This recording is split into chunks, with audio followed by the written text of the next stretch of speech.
उत्तराखंड के छात्रों की वापसी शुरू हो चुकी है। जानकारी हम आपको लगातार दे रहे हैं। अब तक 17 स्टूडेंट्स जो हैं यूक्रेन से वापस आ चुके हैं।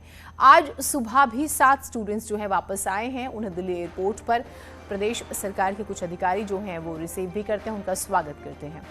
कल भी 10 स्टूडेंट्स जो हैं वो यूक्रेन से वापस आए थे। उत्तराखंड के कुल 17 स्टूडेंट्स जो हैं वापस आ चुके हैं।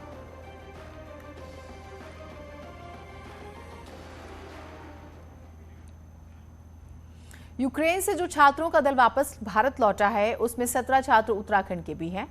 सीएम पुष्कर धामी ने भारत सरकार की तारीफ की, कहा कि सरकार के प्रयासों से ये संभव हो सका है।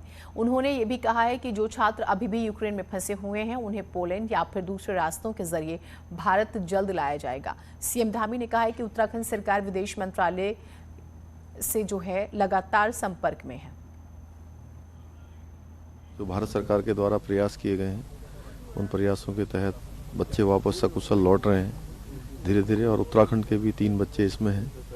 मैं माननीय प्रधानमंत्री जी का, हमारे सभी इससे जुड़े हुए जो भी अधिकारीगण हैं उन सभी को धन्यवाद करता हूं। और जो बच्चे अभी रह गए हैं उनके लिए भी हम लोग लगातार प्रयास कर रहे हैं। पोलैंड के रास्ते से अन्य जो समीपवर्ती जो बॉर्डर हैं उन क्षेत्रों से हमारे सभी बच्चे आ जाएं।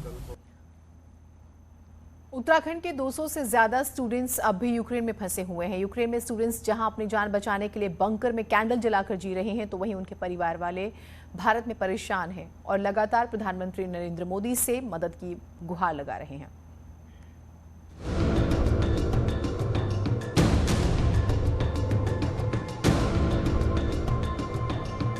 50 साल के दिग्विजय सिंह की दोनों किडनी फेल हैं। पूरी जमा पूंजी लगाकर अपनी बेटी को डॉक्टर बनाने का सपना देख रहे थे और इसीलिए सस्ती पढ़ाई के चलते अपनी बेटी को यूक्रेन के मेडिकल कॉलेज में एडमिशन करवाया था। लेकिन अब वो भी यूक्रेन के हालत देखकर परेशान है। पिछले 4 दिनों से वो सिर्फ अपनी बेटी की सलामती और सकुशल वापसी की गुहार लगा रहे हैं। हम लोग तो बहुत ज्यादा परेशान हैं, बच्चे भी वहाँ परेशान हैं, बेटी भी हमारी परेशान है।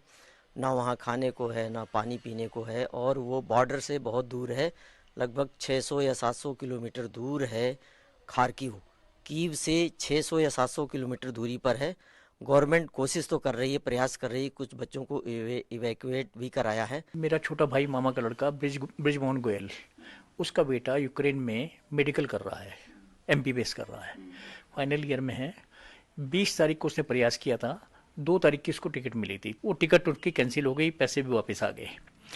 हॉस्टल के नीचे ही बंकर है, उसमें रह रहा है वो। बिजली की चमक, ये जरा सी खड़खड़ाहट, ऐसा लगता है जैसे अभी प्राण यहीं बम फूट जाएगा, यहीं मिसाइल गिर जाएगी, इस तरह डरे हुए हैं। वहीं यूक्रेन में अभी भी फंसे छात्र बताते हैं कि रात रात भर उन्हें नींद नहीं आ रही है। बमबारी की आवाज उन्हें हर पल मौत के करीब होने का एहसास करा रही है। कुछ छात्रों ने मेट्रो स्टेशन में शरण ले रखी है। मैम, हमारे साथ यहाँ पे पूरा मेट्रो स्टेशन भरा हुआ है। आप मेट्रो में हो इस वक्त?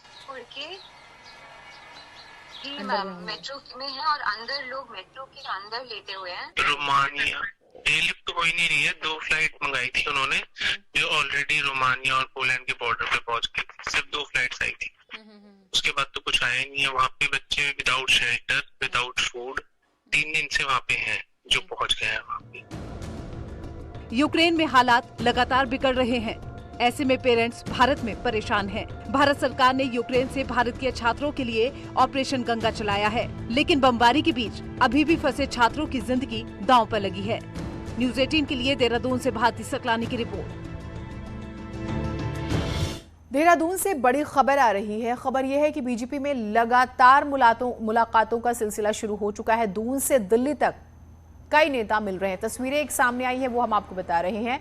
रमेश पोखरियाल निशंक को आप देख रहे हैं और बीजेपी के राष्ट्रीय अध्यक्ष JP नड्डा को देख रहे हैं आप। इनकी मुलाकात हुई है। कहा जा रहा है कि जो चुनावी हालात हैं, यूं तो वोटिंग हो चुकी है, लेकिन उसके बाद नाराजगी आपने देखी होगी, अलग अलग नेताओं के बीच में आई। सबसे पहले प्रदेश अध्यक्ष पर गंभीर आरोप लगा दिए एक विधायक ने कि चुनाव हराने के लिए साजिश की गई। संगठन को लेकर सवाल हुए, तो अब मीटिंग्स के जरिए समझा जा रहा है कि कारण क्या है। बीजेपी नेता और महामंडलेश्वर स्वामी यतीन्द्रानंद गिरी का एक नया वीडियो सामने आया। यतीन्द्रानंद गिरी ने पहले पत्र और अब वीडियो जारी कर बीजेपी के प्रदेश संगठन के प्रति अपनी नाराजगी जाहिर की है। उन्होंने कहा है कि बीजेपी संगठन के कई लोगों की कार्यप्रणाली निराशाजनक रही है और जब मुझसे केंद्रीय संगठन इस बारे में पूछेगा तो मैं पूरा जवाब दूंगा। स्वामी यतीन्द्रानंद गिरी जूना अखाड़े के महामंडलेश्वर हैं और साल 2009 में बीजेपी प्रत्याशी के तौर पर हरिद्वार से चुनाव भी लड़ चुके हैं। विशेष के ऊपर प्रश्न नहीं किया। जो प्रदेश का पूरा संगठन है, प्रदेश के जो वरिष्ठ लोग हैं, उनकी कार्यप्रणाली में जैसा होना चाहिए कुछ हमको कमी दिखी है।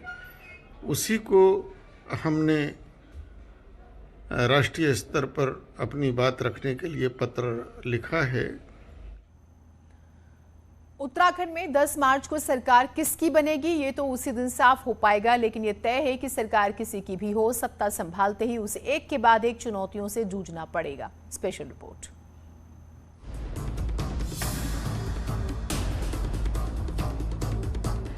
उत्तराखंड की सत्ता का सिरमौर कौन बनेगा, 10 मार्च के नतीजों से ये साफ हो जाएगा।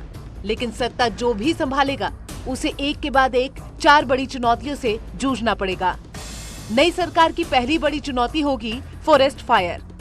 अप्रैल और मई में फॉरेस्ट फायर अपने चरम पर रहता है, तो मई में ही शुरू होने वाली 4 धाम यात्रा उसकी सबसे बड़ी परीक्षा होगी, क्योंकि कोविड की 3rd लहर के थमने के बाद इस बार यात्रा के अपने चरम पर रहने की उम्मीद है। चुनाव के चलते इसकी तैयारियां प्रभावित हुई हैं। यात्रा के बीच ही 15 जून के बाद बारिश नई सरकार की तीसरी बड़ी चुनौती होगी, क्योंकि बारिश में पहाड़ों पर लैंडस्लाइड होना बड़ी समस्या है। वहीं पुलिस समेत विभिन्न विभागों में निकाली गई भर्तियों को तय समय सीमा में पूरा करना भी नई सरकार की चौथी बड़ी चुनौती होगी। 4 धाम यात्रा मई में साथ साथ बड़ा प्रश्न चुनौती है और उसकी देखते हुए भी उसकी तैयारियां अभी से करना, डिजास्टर मैनेजमेंट की ओर से और शासन की तरफ से, तो मुझे लगता है कि 10 तारीख जैसे सरकार ये बनाने की बात आएगी और उसके बाद इसी तरह इस पे हमारी सरकार संज्ञान लेगी। लेकिन जो ब्यूरोक्रेसी है, जो चीफ सेक्रेटरी हैं, फॉरेस्ट सेक्रेटरी हैं, हमारे टूरिज्म सेक्रेटरी हैं और वित्त सचिव जो हैं, इनकी ये जिम्मेदारी है कि जब तक वो पदों पे है और जब तक नई सरकार जो चुनी हुई सरकार है वो अपना कार्यभार संभालती है, तब तक वो इन व्यवस्थाओं को, क्योंकि परमानेंट सरकार तो ब्यूरोक्रेसी है। बहरहाल राह आसान नहीं है।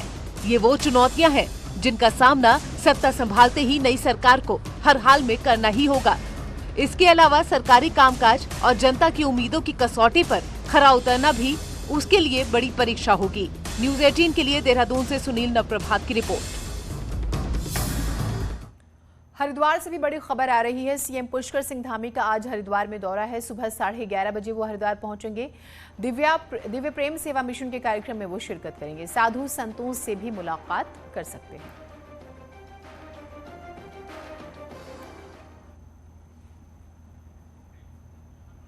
एक तरफ जहां जरा सा पारा तापमान गिरने पर भी हम ठिठुरने लगते हैं, ऐसे में भारत तिब्बत सीमा पुलिस यानी कि आईटीबीपी के जवानों का हौसला देखने लायक है। इस वायरल वीडियो में आप देख सकते हैं कि कैसे ये जवान -20 डिग्री सेल्सियस पर चीन बॉर्डर पर उत्तराखंड के एक सीमा चौकी पर 15,000 फीट की ऊंचाई पर वॉलीबॉल खेलते हुए नजर आ रहे हैं।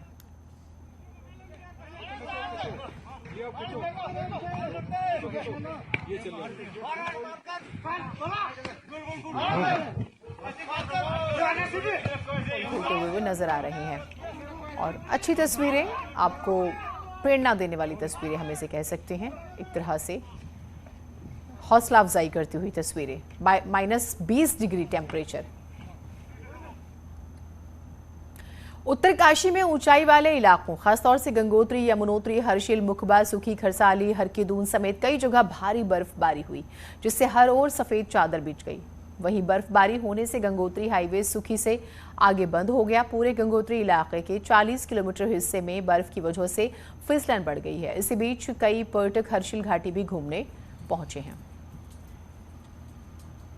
बर्फ की काफी स्नोफॉल हुआ है और थोड़ा गाड़ी हल्की हल्की स्कीड कर रही है, छोटी गाड़ी कर रही है। हाँ, तभी चैन इसको बांध के ले जा रहे गाड़ियों में लोग। हमारी गाड़ी ने प्रॉब्लम तो करी है, मगर ये है कि अपनी स्पीड में एक ही स्पीड में जाओगे तो सही है। तो सही है। बर्फबारी बहुत ज्यादा है, ये नहीं है कि यहाँ के हिसाब से लग रहा है।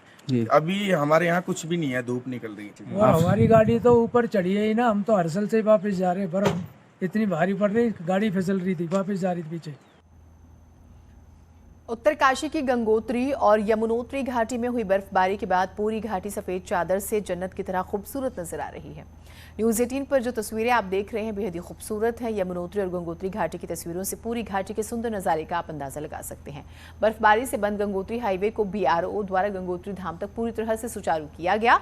हल्की जो है बर्फीली कुछ कुछ जगहों पर हल्की बर्फ जो है वो जरूर फिसलन बनाए हुए है। कल से काफ़ी बर्फबारी हो रही थी और जिस कारण गंगोत्री राष्ट्रीय राजमार्ग बाधित हो गया था। BRO और उत्तरकाशी जिला प्रशासन के द्वारा युद्ध स्तर पर है जो गंगोत्री राष्ट्रीय राजमार्ग को हर्षिल धराली तक है जो आज सुचारू करवा दिया गया है और साथ ही जो भी वाहन फंसे पड़े थे उनको हमारे द्वारा धक्का मारकर उनके गंतव्य तक है जो प्रस्थान करवाया गया है। पहाड़ों में मौसम ने लोगों को बड़ी राहत दी है। फरवरी आखिर सप्ताह में पहाड़ों में जमकर बर्फबारी हुई, लेकिन आज पहाड़ों में धूप खिलने से मौसम एक बार फिर से साफ हुआ। मौसम विभाग ने अगले कुछ दिनों तक मौसम के सामान्य रहने की उम्मीद जताई है। बद्रीनाथ धाम, हेमकुंड साहिब, फूलों की घाटी, औली में जमकर बर्फबारी होने से चारों तरफ बर्फ की सफेद चादर बिछी हुई है। हाँ, पर्यटक जो है वो पहुंच रहे हैं और काफी खुश भी हैं। औली जैसे पर्यटक स्थल है इनको डेवलप किया जाएगा, लेकिन पिछले 2 दिनों से यहाँ पे लाइट का जो शॉर्टेज चल रहा है वो कहीं ना कहीं चिंता का सबब है। जरूर औली के अंदर इसमें पर्याप्त मात्रा में जो बर्फ़ है उस कारण लेने पर्यटक मौजूद हैं और लगातार ही आजकल देखा जा रहा है कि लगातार ही टूरिस्ट बढ़ रहे हैं। पर्यटकों की संख्या हमेशा ही बढ़ती जा रही है। प्रतिदिन हमारे पास 350-400 टूरिस्ट जा ही रहे हैं। उधम सिंह नगर के जसपुर में डबल मर्डर का सनसनीखेज मामला सामने आया। यहाँ एक शख्स ने अपनी पत्नी और सास की हत्या कर दी और वारदात के बाद आरोपी फरार हो गया। पुलिस ने शवों को कब्जे में ले लिया है। पुलिस के मुताबिक आरोपी शख्स के कई महिलाओं के साथ अवैध संबंध थे और वो अपने घर पर ही बाहरी महिलाओं को लेकर आता था। अक्सर इस वजह से घर में झगड़ा होता था। वारदात के दिन आरोपी ने पहले अपनी पत्नी की हत्या की और फिर विरोध करने पर सास को भी मार डाला। पुलिस जल्द ही आरोपी को पकड़ने का दावा कर रही है। सूचना मिली कि इन्होंने जो है अपनी पत्नी और सास की हत्या कर दी है और ये सूचना इनकी बहन जो अमरोहा रहती है, क्योंकि सोनू ने उनको कॉल करके बताया कि मैंने अपनी सास और इनको हत्या कर दी है और वो खुद फरार हो गया है। सर, कारण क्या बताया जा रहा? अभी इनके परिजनों से बातचीत चल रही है और जो प्रथम दृष्टया ये है कि किसी लड़की और कुछ इस तरह का कोई मैटर है कि वो कई लोगों से ऐसे मिलता जुलता था।